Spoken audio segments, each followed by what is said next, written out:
मतदार जे आहेत ते आपल्याला कसं सहकार्य करतात आणि आमच्या कामाची कशी ते दखल घेतात त्याच्यावर ते आज सर्व जे जनता आहे ही जागृत आहे.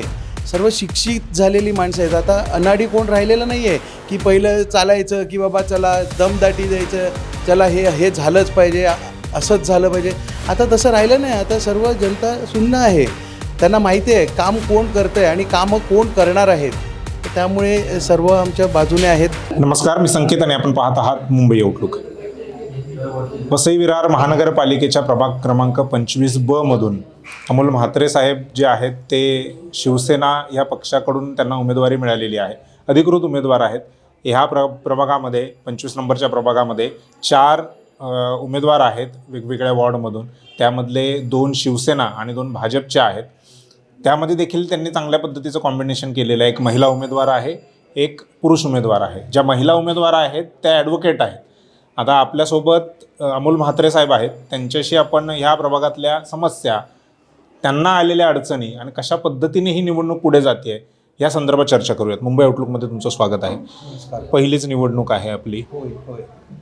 काय चॅलेंजेस आलेत, कशा पद्धतीने त्या चॅलेंजेसवर मात करण्यात आली? सर्वात पहिलं जय महाराष्ट्र. मी अमोल म्हात्रे, 25B मधून मी उमेदवारी अर्ज भरलेला आहे. माझ्या जे कार्याची किंवा माझ्या मेहनतीची दखल माझ्या पक्षाने आणि महायुतीने घेतली आणि मला हे एक सुवर्ण संधी मिळालेली आहे. त्याचं नक्कीच मी सोनं करेल. चॅलेंजेस भरपूर आहेत.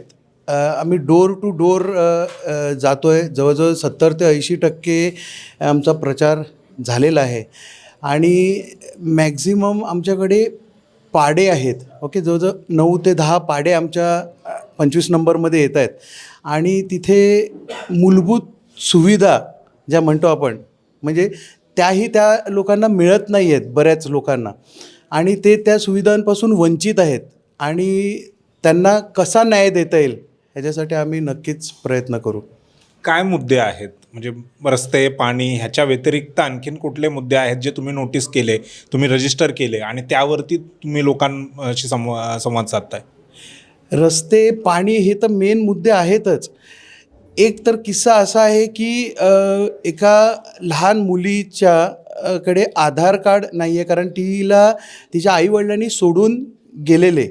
तिची आजी तिचा सांभाळ करते, परंतु तिच्याकडे ते डॉक्युमेंट्स नसल्यामुळे तिला शाळेमध्ये म्हणजे शिक्षणापासून ती वंचित आहे. म्हणजे एवढी बिकट परिस्थिती आहे. आम्ही तिला आश्वासन दिलेलं आहे. हे आता 15 तारखेपर्यंत आम्ही पण बिझी आहोत, पण 17 तारखेला जो काय निर्णय लागेल, पण त्या मुलीचं शिक्षणाचं जे काय विषय आहे तो आम्ही नक्कीच पूर्ण करू. त्याला आम्ही मार्गीस लावू.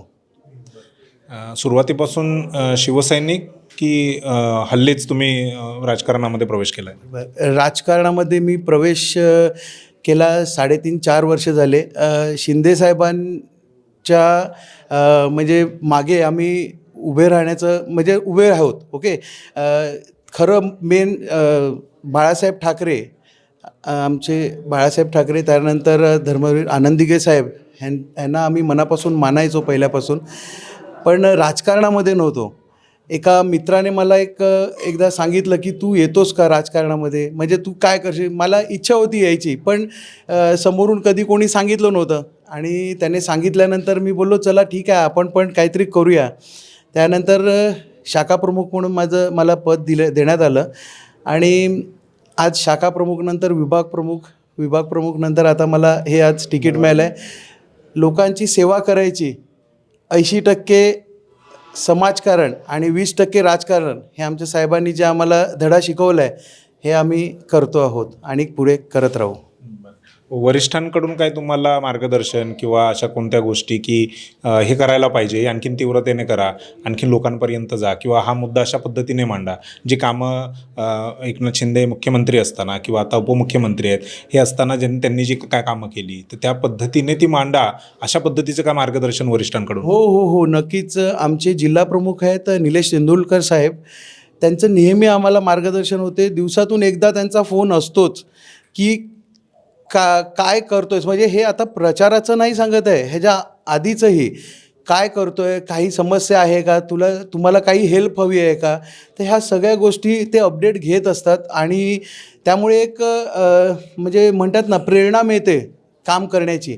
आणि जसं एक काम झालं, 2 काम झालं, लोकांमध्ये जशी चर्चा होते की बाबा ह्या व्यक्तीकडे गेल्यानंतर हे काम होणार आहे आणि ते झाल्यानंतर अजून 4 लोकं आपल्याकडे येतात, ह्याचा एक अभिमान वाटतो.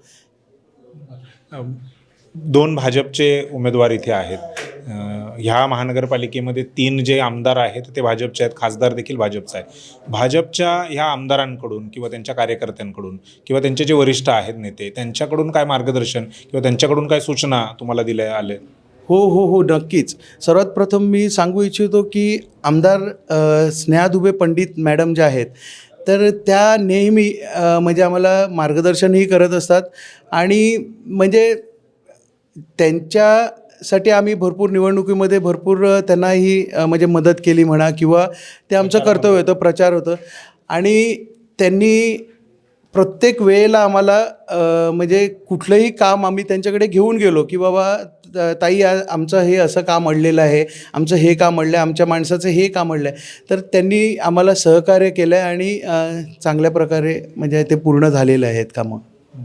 ह्या प्रभागामधून 4ही उमेदवार निवडून येतील म्हणजे अर्थात आता तुम्ही म्हणणार 100% गॅरंटी आहे, परंतु तरी विचारतोय की किती शक्यता वाटते की विरोधक बघता, इथले मुद्दे बघता, तुमचा प्रचार आत्तापर्यंत झालेला आहे ते बघता, किती गॅरंटी वाटते की सगळेच्या सगळे उमेदवार या प्रभागातून निवडून येतील? बघा, आम्ही तर आमच्याकडून 100% प्रयत्न करतोच आहेत. शेवटी मतदार म्हणजे जे आपले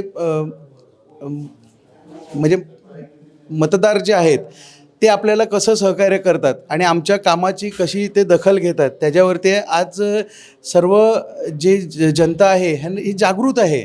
सर्व शिक्षित झालेली माणसं आहेत. आता अनाडी कोण राहिलेलं नाही आहे की पहिलं चालायचं की बाबा चला दमदाटी द्यायचं, चला हे झालंच पाहिजे, असंच झालं पाहिजे. आता तसं राहिलं नाही. आता सर्व जनता सुन्न आहे. त्यांना माहिती आहे काम कोण करतं आहे आणि कामं कोण करणार आहेत. तर त्यामुळे सर्व आमच्या बाजूने आहेत. बघूया, सी काय होते. 16 तारखेला समजेलच. 15 तारखेला मतदान होईल, 16 तारखेला रिझल्ट लागेल. हे होते शिवसेनेचे उमेदवार, अधिकृत उमेदवार प्रभाग क्रमांक 25B मधून अमोल म्हात्रे. सर, तुम्ही वेळ दिलात त्याबद्दल आभार आणि तुमच्या पुढील वाटचालीस मुंबई आउटलुककडून शुभेच्छा.